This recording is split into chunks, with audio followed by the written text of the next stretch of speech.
दिग्जॉ जी, आज हमने देखा सीएलएसए ने, ग्लोबल ब्रोकरेज ने इंडिया को ओवरवेट अपग्रेड किया है, बट मार्केट्स थोड़े मिक्स मूड में हैं। आपकी क्या राय है मार्केट्स को लेके? जी नीरज जी, एक्चुअली हमें तो यही लगता है कि इंडिया का अभी टाइम आ गया है। एक्चुअली पहले भी था, क्योंकि आप अगर जो हिस्ट्री में देखें तो 25 साल, 20 साल, 10 साल और 5 साल में इंडिया नंबर वन मार्केट है against all global markets. So obviously India पहले से ही अच्छा कर रहा था और आगे चल के तो हमें लगता है और भी अच्छा करेगा। और दूसरी कंफर्ट हम ये है, हमारे पास ये है कि आप ऐसे देखिए कि बाजार जो हाई पे जा रहा है अभी, हाई मतलब उसके आसपास ही घूम रहा है, उसके बावजूद वैल्यूएशन काफी हद तक एक नॉर्मल लेवल पे है। क्योंकि अगर जो आप पिछले 6-7 साल के वैल्यूएशन की बात करें तो हम शायद एक छोटे डिस्काउंट पे ही है टू दैट, क्योंकि डीमोन के बाद ही जो था एक्चुअली ग्रोथ आया था हमारी इंडस्ट्री में। और इसलिए हमें तो लग रहा है कि वही आपको देखना पड़ेगा। और 10 साल के भी देखें तो आप इतना दूर नहीं है, आप प्रॉब्ली एक स्टैंडर्ड डेविएशन दूर है। और दूसरी बात ये है कंफर्ट की कि जो अर्निंग्स है, एवरी क्वार्टर के बाद इंडेक्स के अर्निंग्स अपग्रेड होते हैं और हमें तो लगता है ये सितंबर क्वार्टर के बाद भी हमारे अर्निंग्स अपग्रेड होंगे। तो उसके चलते ही हमारा जो वैल्यूएशन है ऐसे रीजनेबल लेवल पे घूम रहा है।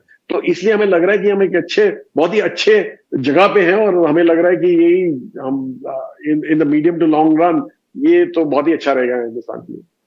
ओके दिग्जॉ जी, काफी रिटेल इन्वेस्टर्स ने for example large private banks में निवेश किया है, लार्ज पीएसयू बैंक्स में निवेश किया है। समहाउ इन स्टॉक्स में हमने उछाल नहीं देखा है। कोटक बैंक, एचडीएफसी बैंक, वो ग्राइंडिंग लोअर वाला फिनोमिनन दिख रहा है वहां पे। आपकी क्या राय है, यहाँ पे कोई टर्न अराउंड आ सकता है नियर टर्म में? जी देखिए, एक जो प्रॉब्लम जो सब बोल रहे थे private banks rather banking sector के लिए ही ये सोच के बैठे थे कि नेट इंटरेस्ट मार्जिन जो है वो शायद पीक आउट हो गए और यहाँ से कंप्रेशन चालू हो जाएगा, क्योंकि इंटरेस्ट रेट साइकिल ही पीक आउट हो गया है। और अभी जो है आपको ज्यादा देना पड़ेगा टू गार्नर डिपॉजिट्स।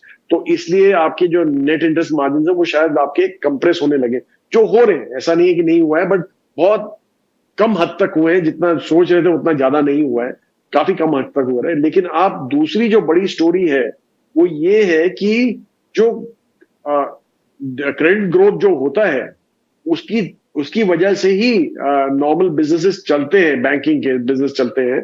निम एक हद तक आपको संभाल लेगा, नेट इंटरेस्ट मार्जिन ग्रोथ एक हद तक संभाल लेगी।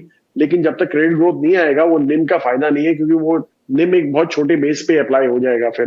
तो जैसे ही ये क्रेडिट ग्रोथ आने लगा, जो पिछले 2 क्वार्टर से आ रहा है और ये क्वार्टर में भी हमने सुना है कि मिड टीन्स लेट टीन्स का काइंड ऑफ ग्रोथ आपको दिखेगा क्रेडिट ग्रोथ में।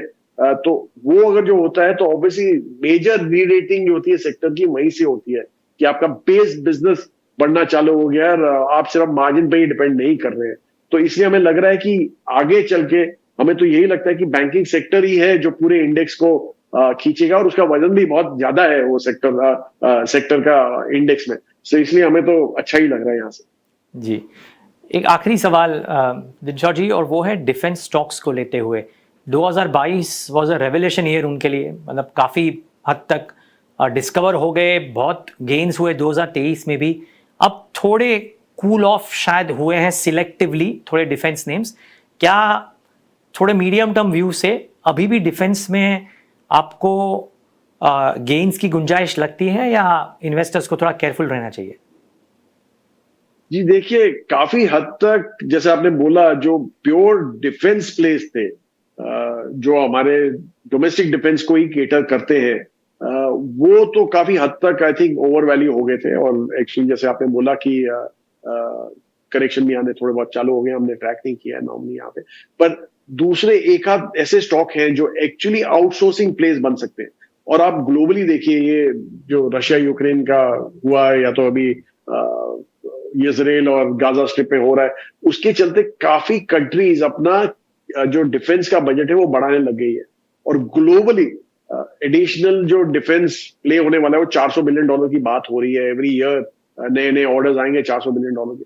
तो ऑब्वियसली आपको ऐसी कंपनियां देखनी पड़ेंगी इंडिया में जो जो ये आउटसोर्सिंग प्ले बन सकती हैं।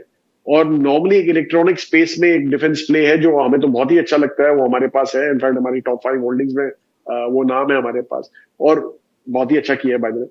लेकिन वही हमें लग रहा है कि क्योंकि इलेक्ट्रॉनिक्स हर एक चीज में ग्राउंड फोर्सेस, एयरफोर्स या नेवी सब में यूज होते हैं, इसलिए वो तो परफेक्टली प्लेस्ड है to cater to that outsourcing story. इसलिए पॉकेट्स होंगे जो अच्छा करेंगे। ओवरऑल ऑब्वियसली वैल्यूएशंस काफी स्ट्रेच हो चुके हैं और यहाँ पे आपको थोड़ा कॉशन बरताना पड़ेगा।